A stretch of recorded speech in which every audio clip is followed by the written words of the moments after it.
terima kasih sudah datang di Q&A. Kali ini spesial karena edisi spesial ulang tahun Metro TV yang ke-24 mengawal transformasi.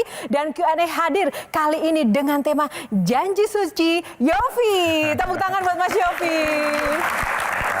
Terima kasih. Mas Yofi, terima kasih sudah berkenan di tengah kesibukannya yang tambah sibuk lagi nih ya Mas. Alhamdulillah. Alhamdulillah. Mas, kita mengambil tema Janji Suci Yofi. Karena kan kita tahu Mas Yofi sudah mendapatkan mandat nih, tanggung jawab baru.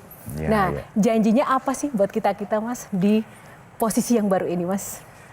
Yang jelas ini sebuah amanat ya, amanat besar. Dan awalnya tentunya saya tidak menyangka mendapatkan kepercayaan ini. Sekaligus menjadi refleksi diri untuk saya. Saya melihat ini pertama pasti reaksinya untuk saya pribadi. Yang pertama kali terpikir, apa benar saya orang yang tepat untuk ini? Lalu saya pikirkan lebih jauh lagi.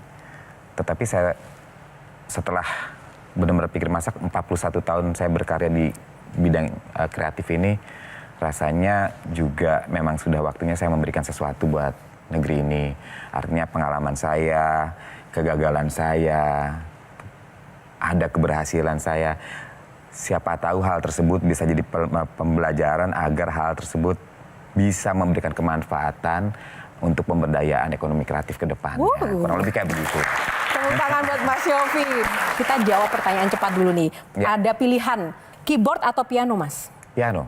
Musik atau politik? Musik. Nulis lagu atau orbitin penyanyi? Dua-duanya. Pop atau jazz? Dua-duanya. Band atau duet? Band. Band. Tepuk tangan buat Mas Yofi. Silakan masuk. Terima kasih. Kita kali ini ada yang berbeda. Semangat ulang tahun Metro TV yang ke-24, Q&A menghadirkan sosok inspiratif yang pernah bertransformasi bareng Metro TV. Jadi Mas Yofi Widianto ini juga sudah menjadi bagian terdalam dari Metro TV dengan karya-karya, dengan program-programnya ya Mas. Kenapa kami menghadirkan Mas Yofi? Karena Mas Yofi bukan orang lain lagi buat Metro TV. Tepuk tangan buat Mas Yofi. Dan banyak kisah inspiratif yang akan kita gali di sini. Namun kali ini Mas, kita tidak sekedar ngobrol-ngobrol biasa, tapi ada aturan mainnya. Ada 9 box ala Q&A. Nanti kita akan ulik-ulik di dalam box. Silahkan pilih nomor berapa yang akan dibuka. Pertanyaan akan disampaikan oleh para panelis yang tercinta. Yang pertama langsung saja, pilih box nomor berapa, Mas Yofi? Nomor 7. Nomor 7. Ada histori dengan nomor 7. Biasanya kalau Mas Yofi kan ada filosofi nih kalau milih sesuatu. Nomor 7 itu Lucky Seven, Cristiano Ronaldo. Wow. Penggemar bola juga Mas? Ya, iya. Oke. Marcelino. Tepuk tangan Indonesia. Clue sedikit, isi hati ketika tiba-tiba ditawarin posisi menjadi staf sus. Ya. Itu yang dirasakan isi hatinya apa Mas? Seperti tadi sampaikan, ada pertanyaan nih, ada sedikit. Ini bener nggak ya buat saya? Tepat nggak saya di sini? Jadi tentu karena saya memang orang yang memang selalu memikirkan segala sesuatu dengan konseptual. Kalau ini benar, kalau ini tepat, saya akan coba laksanakan sebaik mungkin. Segala suatu bidang yang saya geluti, itu selalu saya pikirkan matang. Begitu juga dengan musik. Musik itu saya lakukan dari awal, atau bidang seni ini saya lakukan juga dengan pertimbangan matang dan juga melalui perdebatan luar biasa dengan ayah, ibu gitu. Karena beliau tidak setuju dari awal untuk saya bisa terjun di musik karena harapannya tentu menjadi akademisi, saya harus jadi dosen gitu awalnya. Tapi ya karena saya berpikir saya mencintai seni dan budaya dari awal, ya saya juga begitu juga dengan ketika mendapat penawaran ini. Tetapi saya pikir-pikir, oh iya ya sudah 4 dekade lebih, sudah ada banyak hits, dari mulai angkatannya, mulai melahirkan Kahitna, Glenn Fredly, Rio Febrian, Marcel, Raisa, Rosa, sampai sekarang ada Arsy, Tiara, Liodra, Ziva. Rasanya kebangetan kalau saya nggak memberikan itu. Tapi juga saya pemikiran saya, kalau hidup saya sudah demikian menempel dengan musik, bohong saya kalau saya bisa meninggalkan musik. Jadi kalau saya pun bisa berbakti, saya tidak mungkin bisa meninggalkan musik dalam hidup saya. Jadi saya bertanya dan berulang kali, mungkinkah saya dalam jabatan saya itu saya tetap bisa berkarya? Dan ketika diskusi, ternyata juga dimungkinkan karena memang dalam staf khusus itu juga saya harus melakukan dalam jabatan ini juga saya harus melakukan campaign melalui ekonomi kreatif tersebut. Saya rasa mungkin kesempatan tepat bahwa di sini saya bisa melakukan kajian dan juga riset. Kebetulan di sini saya bidangnya juga memberikan rekomendasi kepada presiden dan juga melakukan riset-riset tersebut juga memberikan kerjasama secara lintas sektoral. Jadi ini juga membuat saya berkemungkinan terus berkarya karena saya pikir orang kreatif bekerja di bidang kreatif, memberikan solusi kreatif, tapi jadi nggak kreatif itu kontradiktif. Kak Maman, silakan.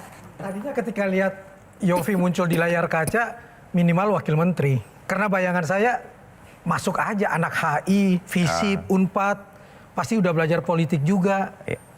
Kenapa bukan wakil menteri? Saya pikir kalau jadi jabatan yang wakil menteri atau menteri itu kan ada kebijakan langsung yang secara harus total di situ dan itu ada kebijakan langsung bisa berkemungkinan konflik of interest sangat tinggi. Ya. Kalau ini kan bentuknya rekomendasi, kebijakannya kan langsung juga memang presiden yang menentukan atau menteri-menteri yang menentukan. Saya sekedar memberikan saran-saran, berikan experience, pengalaman.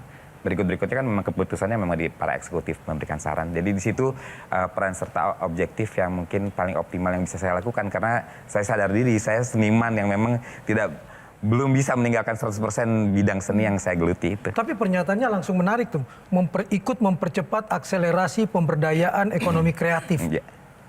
Bisa dikasih contoh konkret nggak tentang itu? Misalnya gini, dengan saran-saran saya itu misalnya dari segi undang-undang kekayaan intelektual misalnya, kan selama ini kan ada produk-produk hukum yang memang sekarang udah dengan istilahnya dengan digitalisasi sudah semakin bagus.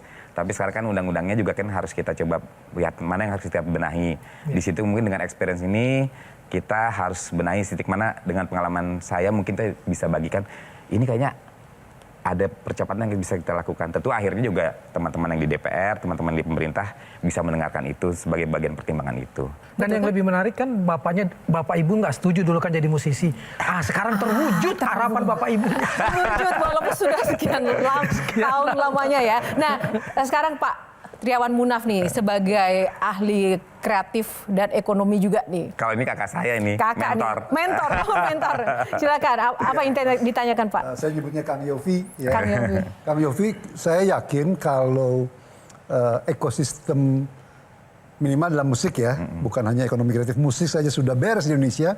Saya yakin Kang Yovie nggak mau menerima jabatan ini. Tapi beliau menerima jabatan ini karena masih banyak masalah. Ada yang harus diperjuangkan. Harus diperjuangkan. Nah kan lagu-lagu Kang Yovie ini timeless ya. Kang Yovinya sendiri sosoknya timeless. Jangan sampai masalah-masalah yang kita hadapi bersama ini timeless juga. Kira-kira Mas Yovie akan sering nggak ketemu Presiden? Insya Allah kalau dalam kesempatan informal tentu Bapak Presiden itu orangnya sangat komunikatif.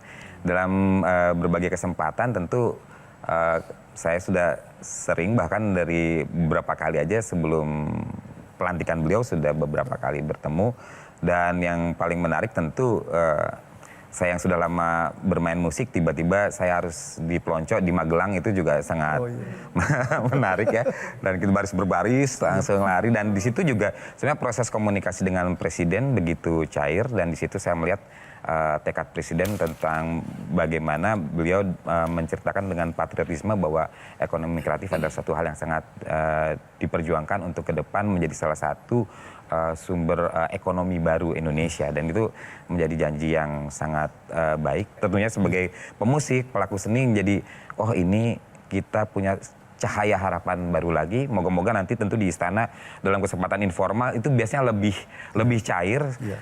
Hal tersebut dimungkinkan untuk terjadi komunikasi-komunikasi yang bisa lebih memberikan semangat dan harapan untuk bisa lebih terjadi komunikasi yang akhirnya impact-nya pada kebijakan-kebijakan yang akhirnya masuk secara lebih menyerap.